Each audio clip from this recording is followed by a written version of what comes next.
Welcome to the Guide Life Podcast by Whiskey Slews. This show is about the work, the hunts, and the real side of guiding. No filters, no fluff, just what it takes to build and run a hunting operation from the ground up. Every week we'll cover everything from land management to habitat work to the daily grind of guiding waterfowl upland and turkey hunts here in Nebraska. I'm Hunter Runge, CEO, guide, and the voice behind the blind. Guys, new episode. We're back. Here with Platt, Bob, Sam. Same as always, same old, same old. Today's a fun day, though. We're going to be just coming out of a hailstorm. That's wonderful. Nice insurance claims going through for this. A lot of fun things happening here. Platt's standing on the couch. We're going to be talking a little bit, kind of continuing our debate series. We're going to talk a little bit about splits, snow goose season, kind of that kind of stuff. Based on the idea that snow goose season, there's been a lot of talk about it. Will it continue? Will it go? Is it doing anything? Is it useful? So on and so forth. And figured we'd discuss that, kind of give our opinion on the whole thing, and go through this from an inside perspective and from a business perspective too. So, but no, Bob, what are you doing? Thinking. You're leaving me here. I've been thinking about this whole split thing. Well, since you mentioned we're starting on the conservation season. Conservation season. Sam, should it continue? Pull your mic just a little bit too loud. A little bit about there, yeah. Okay. Conservation season. I love it. I love it too. Shit, I ain't got no issue with that. Sam, you big conservation guy? I love shooting snow geese. Of all geese, I enjoy shooting snows the most. They're my favorite geese to chase. Because I just like white geese. Big I like spreads, hits. In my opinion, and you guys know this, obviously ducks are my favorite. I love ducks. But I will contest with anyone that when you have a snow goose that's doing it like hard, like really wants in, there's nothing that decoys like a snow goose when it really wants in, especially when you start talking about like little Rossies and stuff. Mm-hmm.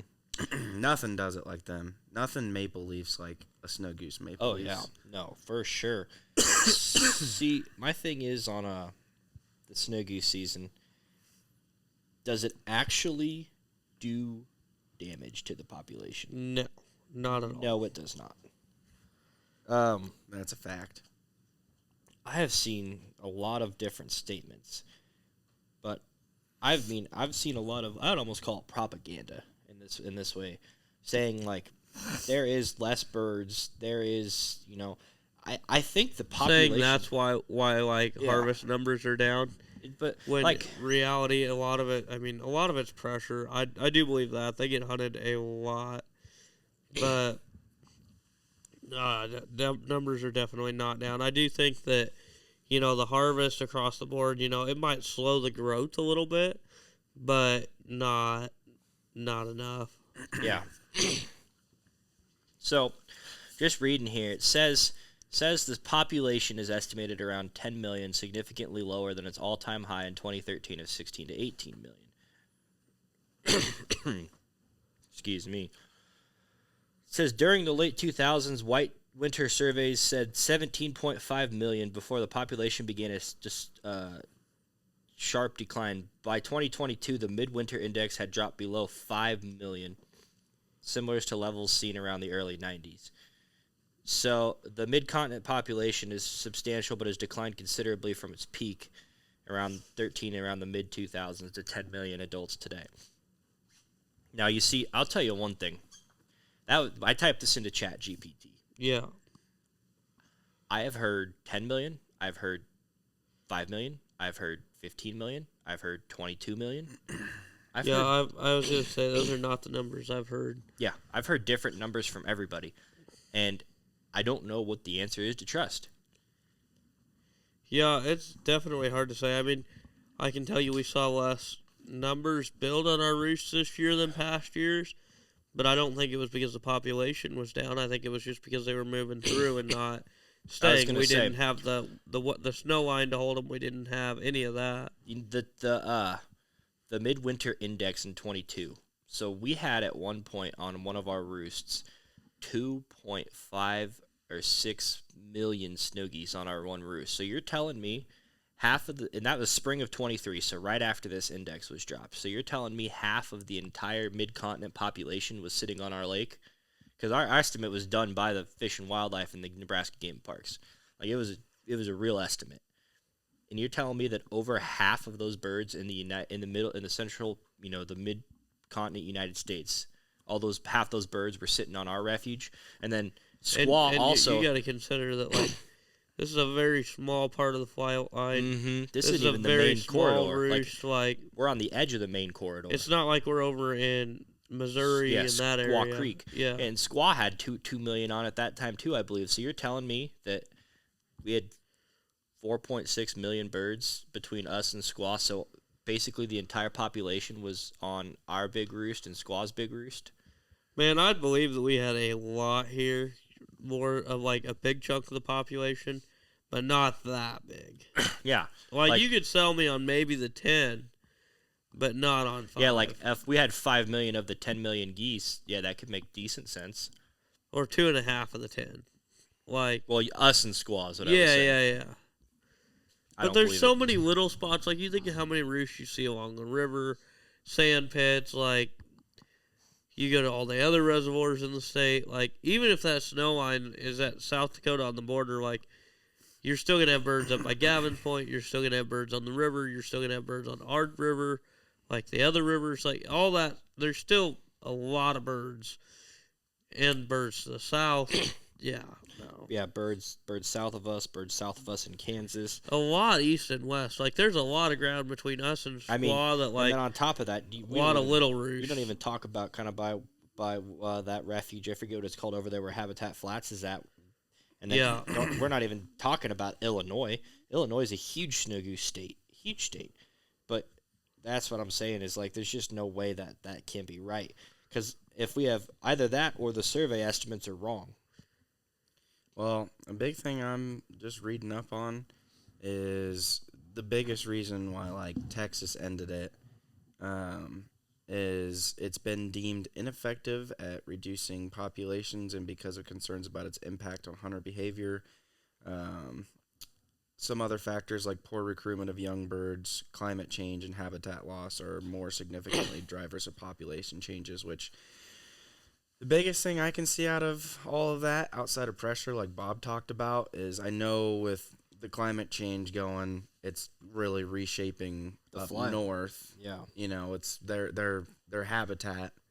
Well, and they're pushing out of Texas. They went to Arkansas, and then Texas goes, well, we're not seeing as many snow geese anymore, and they're like, that's because you're hunting them too much. And there's just not as many. It's no. Here's what I really don't like reading this though. It's as far as the negative impacts, unethical hunting practices, and negative impact on other species. I do believe that. I mean, I believe it. Do you think of how many times you've heard of people jump shooting? You jump shoot and everything else that dies during that. The guys who are shooting them over decoys, the odds of shooting a speck or something that's wrong is very slim if you're being cautious and ethical. When you jump shoot snows, your odds are very high. About the only thing that I think makes a difference between that and hunting regularly is a tube, because you can very well do the same thing, duck hunting, teal hunting, all those negative impacts. It's just as equally likely doing sky busting mallards. Yeah.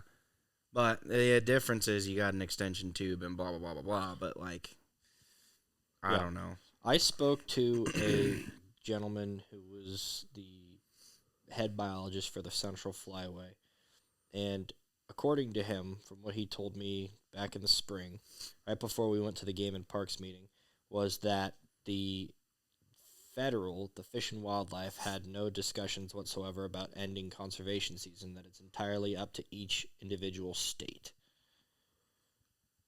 I don't know if that's changed by now. I don't know. But he did say he wouldn't be surprised if he saw some more states join in on that. Yeah. Imagine what that would do to Arkansas. Oh. Or imagine the freaking revenue loss that they would lose. Yeah, and permit sales. Shit. Not even talking about that. Think about all the money all the outfitters would lose. I mean, shit, down in Arkansas, you get 60 days to waterfowl hunt. Well, I guess you get a little early spec season and a teal season, but you know, and another big thing too that's unique about conservation season is like a lot of outfitters, like that's like they're not just us, but like a lot of them, that's like all they do because a lot of your clients are guys that, you know, snow goose hunting takes a freaking village to do. It's not a one person ordeal. It's not a grab a dozen decoys and go. Like you have to invest a lot of time and money into that. And so why not invest that into, you know, going on a guided trip? And it's just, there's so much more invested into that where, you know, maybe guys who wouldn't be spending that money otherwise are finally doing that. And, you know, obviously that's just going back into the whole conservation of things, but yeah. Yeah, no, I agree completely. Then on top of that, it's like, you know, it's not necessarily helping the reduction of the population, but it's also not hurting the population. And all it's doing, on the positive side, you're funding money. You're funding money for conservation. There's tons of revenue around it. I mean, think about if conservation season went out of business, went out of season, like they stopped doing it. Think about how many businesses, you know, decoy brands, how many like people like Snows Down Low, Juvie Jukebox, the companies that are. Let's also keep in mind that when you buy duck decoys, a lot of guys own 3 to 5 dozen. Yeah. Guys who are running snow goose spreads, you're buying 100 dozen. Yeah. Yeah, 1,000, 2,000. It's like, and the people who build like the e-collar business, for example, besides Canada, who can use them in the fall. If Canada kept doing it in the spring, I guess you could maybe talk about that. But like, literally, there's nothing. Those people would run out of stuff to sell. Snow goose decoys would be a lot less demand for snow goose decoys. I mean, think about how many snow goose conservation season driven items. Like, look at companies that make shell tubes for your shotgun, stuff like that. I mean, none of them would have anything to. None of them would be selling anything. No more season. It'd be detrimental to the hunting industry for a bunch of businesses and a lot of outfitters too. And then on top of that, just the general revenue that the states produce off of snow goose season. Like I happen to know, what we run? 80, probably about 80 snow goose clients, and each of them bought $150 in permits. Now, you know, $12,000 ain't that much money, but I mean, if we had 80 guys and brought in $12,000, I can only imagine how many other clients or other people that came to Nebraska to snow goose hunt, how much revenue that brought the state. And then on top of that, I can think about all of that, but then mix in all the money they're spending in the local economies too. What was the snow goose population when they started the conservation program? Oh, let's ask ChatGPT. We love chat. What was the population of snow geese? That is not how you spell population. That's fine. It'll understand it.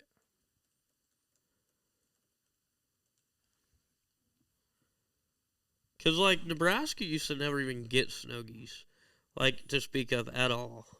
Like, if you saw a couple flocks, it was crazy. Like, all the old-time waterfowl hunters around here always talk about, they're like, we never used to see snow geese. Like, the first time we saw 5,000 was crazy. Still waiting for it to load.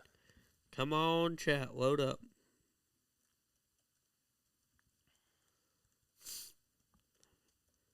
Typing it into Google, too. Oh, one of them will work. 1999.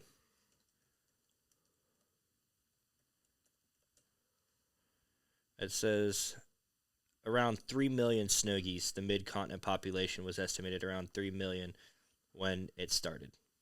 Yeah. So we're still way ahead of that, even at the 3.5 times the population. So even if you were at 10, it's still tripled. Yeah. Like, no, we're not at a high. We had a drought year. We had all that BS up in the tundra. But you're still tripled since And then think about something crazy. Think about snow goose hunting back in 2013 when it was 18 million, the population. That's basically almost double. Yeah. A lot of your I won 100 birthdays snow were goose. coming then. Yeah, I was going to say, I won snow goose hunting back then, so I don't remember Well, it. let alone, I mean, a lot of that time, you look at how people hunted them, too. There were so many juvies and stuff that you were putting out fields covered in just Texas rags and Yeah. just, I mean, tire halves, like, you name it, and killing them. Mhm. No, I I even remember hunting with some old timers, and we were hunting over a bunch of old faded Bigfoots that they just spray painted white, and shells they spray painted white, and we shot snows, but not like we do now. But yeah. I think end all be all on snow goose season. I think I don't see any point in discontinuing it. Like I just don't see it. I don't see what it's hurting. It might cause a little more stress on like lessers and stuff like that when you're decoying lessers and shooting at snows and whatever. But I mean, there's no but way even to how study often that. does that happen? Not often, and there's Like, really it no is way to so rare. There's no way to 'Cause, like, quantify that. If ethically, if you've got non-in-season birds working, you're not gonna shoot into the flock. Unless it's like one or two way off to the left and you have a bunch of experienced shooters or something like that. But still, even then, that's rare. Yeah. Because if you can pick one or two out, there's probably 4 or 5, at least. Yeah. No, I completely agree. Now, transition that, though, on the concept of pressure with birds. A split. Nebraska is in discussion for a split with the rezoning for next season. What do we think about that? I'll tell you what I think. I think a split is duly necessary. I think a split would help a lot. Because the biggest time I think you see it, which has to do with more than just pressure, but pressure plays a part, is when you're getting towards the beginning of December, you get that full moon phase, and the birds quit wanting to hit the field as much during the daylight, and they start going right at dark and into the evening. I think if you had a split there, I think it would do wonders. I'll tell you when I'd do it. I'd do 2, actually. 2 7-day splits. I would do one of them right after Thanksgiving, and I would do one of them right over Christmas. And then I would drag the season 14 days longer. Now, if you did that, that would be hot. Yeah, wouldn't it? That extra 14 days of season would be... Murder ducks. Yeah. Murder them. They come later and later. It just... Even you know, and like, if and I even had my... even if you get a small push in a year, that late period, they get congregated on what little open water's left. So you don't have to have a lot of birds to have good hunts. No. Then on top of that, too, what I'll tell you is I would even be all right with season starting November 1. Mm-hmm. Yeah, it wouldn't hurt my feelings. Starting be all for November that. 1 and then go 74 days. Theoretically, starting November 1 and going 88 days because you'd have 14 days of split, too. Start at November 1 and take it till 88 days would be literally, it'd be January 29th. Yeah. My biggest I'd thing be is all in on that. I would love to push our duck season later into January just because Yeah. it never fails. And it's the same thing. You ask anyone anywhere, really, for the most part, especially the guys that get mallards like we do.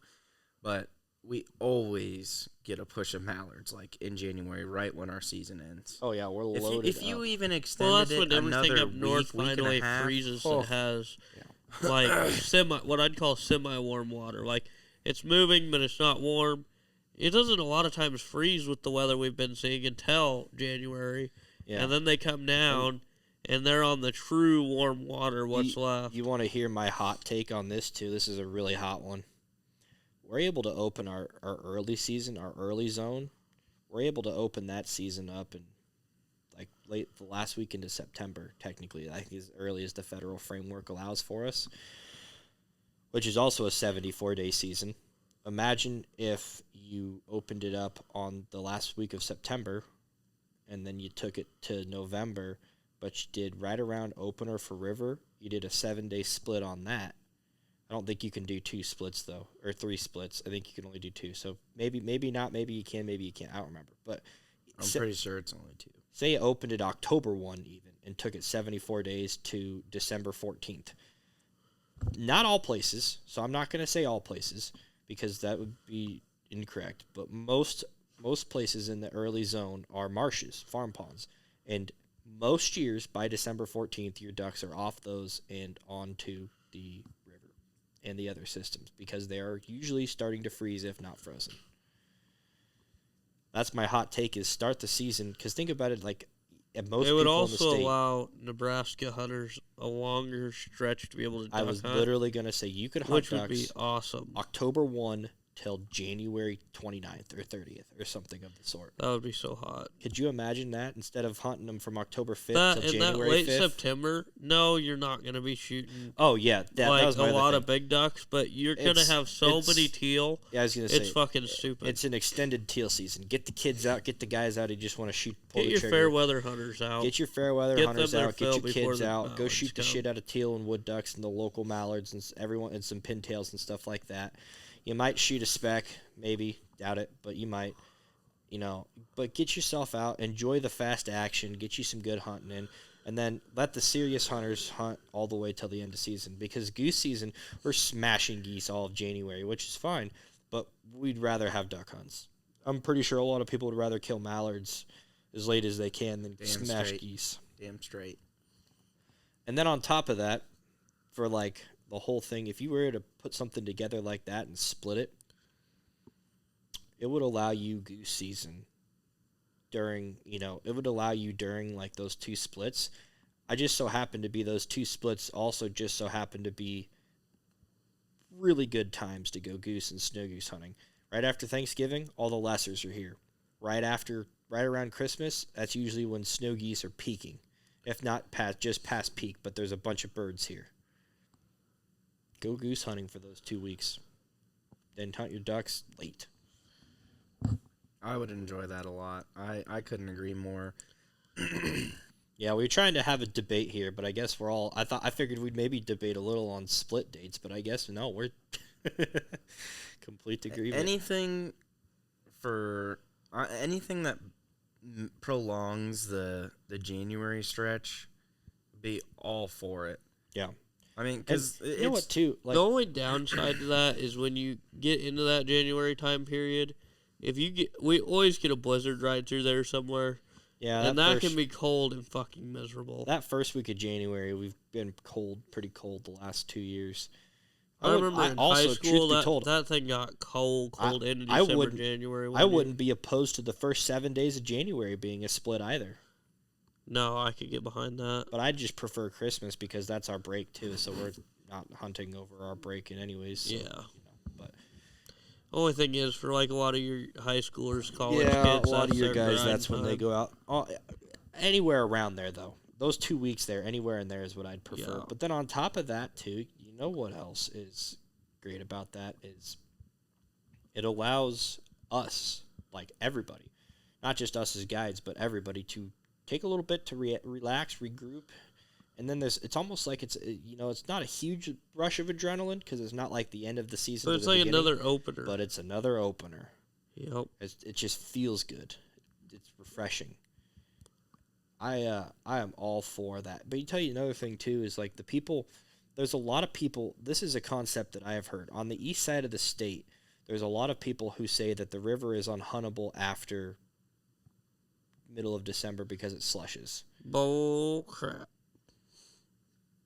I don't know. I've never hunted there. I've never hunted where the river's wide enough. Like we have slush problems all year There's here. always a way to hunt. But we always, I was gonna There's say, always a way to we hunt. find our way around the slush problems here, but also the river's not as swift or as wide as it is out east. Over on the east side, though, they also have a lot of ponds along that river. A lot of ponds, a lot of and field you blow hunting. those open with ice heaters, there's always a way to hunt. Well, but that's why the people at the meetings and stuff, they'll make the argument of, well, they can't afford to do all of that, so they want to hunt the public land on the river, and that's it. Yeah. Yeah, I mean, I understand that part of things, but I guess, I don't know. I don't have an answer to that one that's an ethical answer. Yeah, no, that's fair. I'll tell you, I just think it's, I think end all be all though. I think it's trending that people want to see the season later. Not everybody, but I'd say it's a trending thing. I think if I don't you even think it's a adjusted your Nebraska early thing. season and your late season, especially, you'd have a longer season just by adjusting the dates and hunting where the birds are. Yeah. And then my other thing on that would be think about mid-October, that time period. It's usually pretty good push there. And if you could move it, I'm getting a phone call. Bob, your turn to talk. My turn to talk. I've been talking. Yeah. No, I think that the couple things that you need a break period for the birds to kind of take a break from the pressure, and you need season to be zoned and timed properly. Like, your late zone can run later, your early zone can start earlier, and you could have a long season. The splits, there's a lot of places you could put them. To me, that's not as big of an importance as actual season dates. One thing I was going to get into is maybe we need to look at the federal framework too. I know that I forget how often they can like actually adjust it, but think about your season. If everyone wants a later season, maybe the ducks are migrating later. Maybe we need to look at the framework of that, the allotment. I mean, I would love if they'd add another week on the goose season. You get me on a whole tangent there. Well, we're screwed by cranes for that, but hey, they could make a 3-mile river zone. I'd be okay with it. Just 3 miles off the river. yeah, we'd still shoot them. Yeah. I don't know how you ought to go petition that one, Bob. I'd be all for it. Man, can you imagine having another week to chase specks that time of year in Lester? Specks and lessers and snows. Even like another 4 days. Mm-hmm. Another 10 days. Just ended on the second weekend of February. Not the 9th, but the second weekend. It'd be pretty wild. I'd like that. But Isn't yeah. the 9th a lot of times your second weekend? No, 9th is usually... Because if it starts on a ends weekend, on- that's your second weekend. Occasionally. Because it usually, I thought, went to the second weekend. Because we've hunted them to the 14th. It just haven't we? depends on how the calendar falls. I just know federally we've not been able to hunt them past the 9th for years. Oh, maybe it's the 9th. It's always been the 9th, I guess. But no, I tell you what, for all you guys listening, if you guys are interested in a season change for the state of Nebraska, call your commissioners, call the people in your local area, voice your opinion, send them emails, go to the meetings, go to the zone discussions, get involved.